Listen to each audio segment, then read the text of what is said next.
Ravi de vous retrouver pour ce nouveau numéro du Dessous des cartes. Comme toujours, on va partir d'une photo. Nous sommes à Gwadar, un port situé au Pakistan, mais exploité depuis 2013 par une compagnie d'État chinoise. La Chine compte ainsi mieux surveiller ses transports de pétrole dans une région stratégique à cheval sur 3 pays, Iran, Afghanistan, Pakistan, le Baloutchistan, que nous allons donc explorer aujourd'hui. Une zone pauvre, montagneuse et déserte, mais d'une grande importance géopolitique. Vous allez voir où se croisent les ambitions économiques de deux puissances majeures, l'Inde et la Chine. Le Baloutchistan, situé à l'ouest de l'Indus, est une région montagneuse et désertique qui ouvre sur la mer d'Arabie. Organisée en tribus, les Baloutches vivent de l'élevage, de l'agriculture et des trafics. Ils parlent le brahoui et le baloutche et sont majoritairement sunnites. À la fin du XVIIIe siècle, la zone de peuplement baloutche coïncide sensiblement avec les frontières du Khanat de Kalat.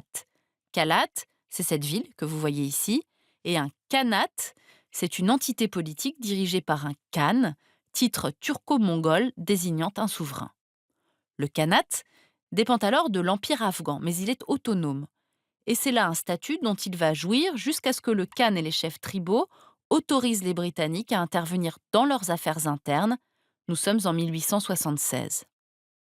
Cette décision va permettre aux colons britanniques de définir la frontière nord-ouest de l'Empire des Indes à travers la zone de peuplement baloutche et d'établir la Balochistan Agency que vous voyez ici à la fin du XIXe siècle. À l'ouest, cette Balochistan Agency est définie par la ligne Goldsmith qui trace la frontière orientale de la Perse. À l'est, par la ligne Durand qui trace la frontière sud de l'Afghanistan. À la fin de la période coloniale, le Khan n'a plus de pouvoir réel et le centre du pouvoir s'est déplacé de Kalat, la capitale du Khan, à Quetta, la capitale des Britanniques. Alors, que s'est-il passé après le départ des Britanniques en 1947 Eh bien, la Balochistan Agency a été intégrée au Pakistan, devenu indépendant. Aujourd'hui, cette province pakistanaise du Baloutchistan comprend également l'enclave de Gwadar, ancienne possession d'Oman. Sa capitale est Quetta. Regardons maintenant à l'ouest, côté iranien. Les Baloutches vivent eux aussi dans une province qui porte leur nom, c'est le Sistan Baloutchistan, dont la capitale est Zahedan. En Iran comme au Pakistan, ces deux régions baloutches sont instables et affichent des velléités autonomistes et sécessionnistes. Voyons d'où vient ce séparatisme. Ces deux provinces périphériques sont les moins peuplées et les plus vastes des deux pays, mais ce sont surtout les provinces les plus pauvres. Si on regarde la pauvreté multidimensionnelle, un index qui intègre de nombreuses variables, côté pakistanais, cette pauvreté touche 71% de la population, contre 39% à l'échelle du pays. Côté iranien, 46% contre 14% à l'échelle du pays. Pourtant, la province pakistanaise bénéficie de ressources gazières qui fournissent environ 20% de la production nationale, ainsi que de considérables quantités de ressources minérales.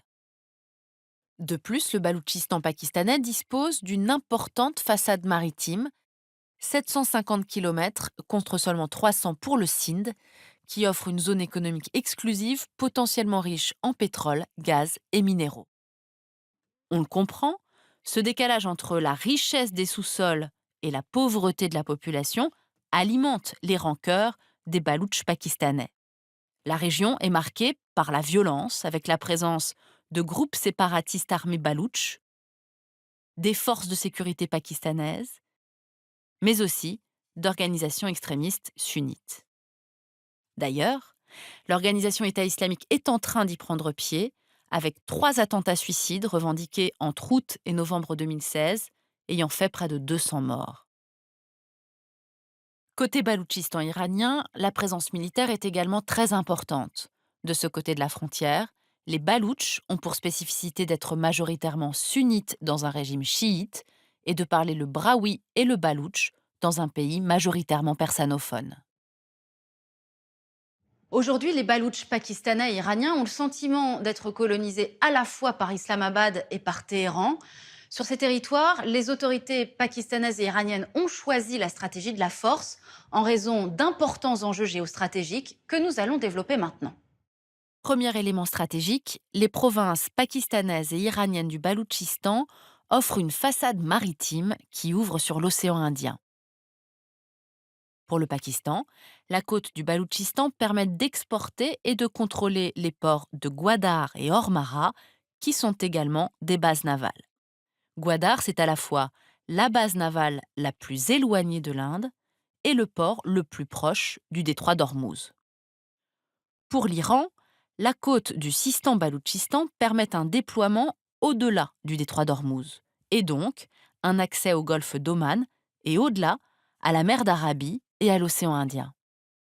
De plus, l'Iran construit à Chabahar un port qui pourrait être d'un grand intérêt stratégique en cas de tension autour du golfe, car moins vulnérable que les ports de Boucher et de Bandar Abbas. Deuxième élément, les provinces pakistanaises et iraniennes du Baloutchistan se trouvent sur une future route du gaz. Le premier projet, le TAPI, s'étend du Turkménistan vers l'Afghanistan et le Pakistan jusqu'en Inde.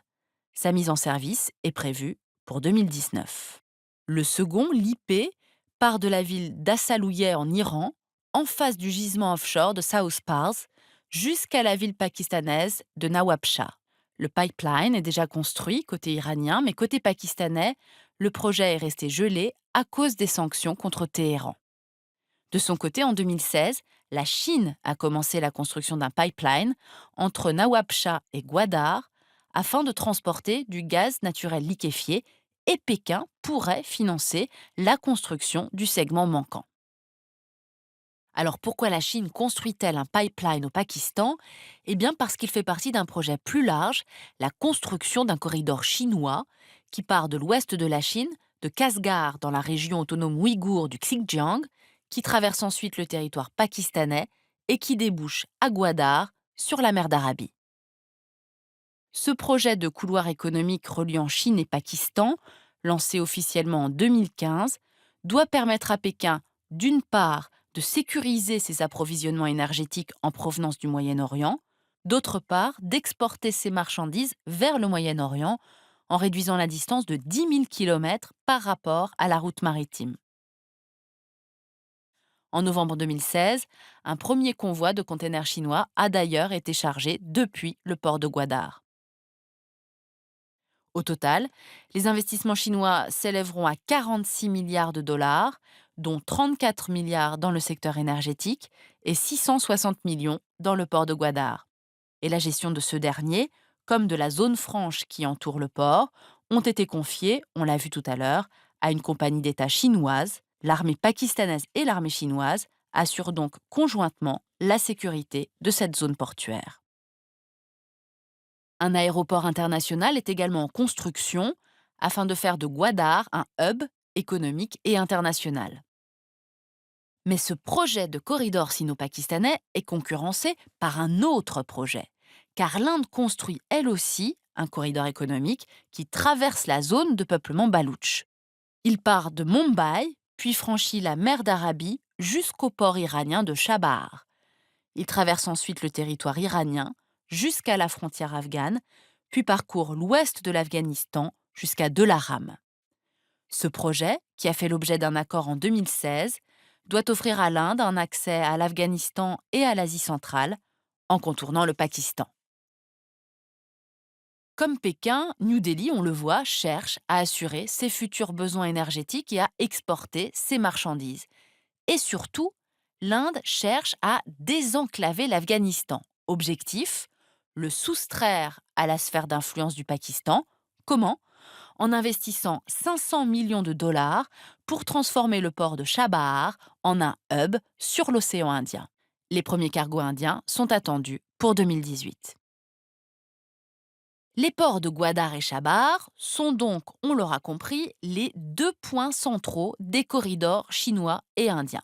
Eh bien, ces corridors sont eux-mêmes deux éléments clés dans les stratégies rivales des deux géants asiatiques en Eurasie, soit d'un côté le méga projet chinois One Belt, One Road, cette nouvelle route de la soie qui va d'est en ouest, De l'autre, le méga projet indien International North-South Transport Corridor, moins connu, qui va du sud au nord et doit connecter l'Inde à la Russie. Durant la prochaine décennie, les ports de Gwadar et de Chabahar devraient donc cristalliser la rivalité sino-indienne, plaçant la zone de peuplement baloutche au cœur d'enjeux stratégiques majeurs. Alors les investissements chinois et indiens vont-ils profiter économiquement aux populations? Les ports de Gwadar et de Chabahar pouvant potentiellement connaître un développement semblable à celui de Dubaï? Ou bien au contraire, ces évolutions stratégiques vont-elles contribuer à museler encore plus leurs revendications? On peut penser que c'est plutôt cette dernière option qui se dessine, car l'importance stratégique de la zone semble incompatible avec les revendications des nationalistes qui réclament un grand Baloutchistan indépendant. Et pour en savoir plus sur cette région du monde, nous vous recommandons la lecture du Syndrome pakistanais, ouvrage de Christophe Jaffrelot, publié chez Fayard. Christophe Jaffrelot, grand politologue français qui travaille depuis longtemps sur l'Asie du Sud, spécialiste en particulier de l'Inde et du Pakistan.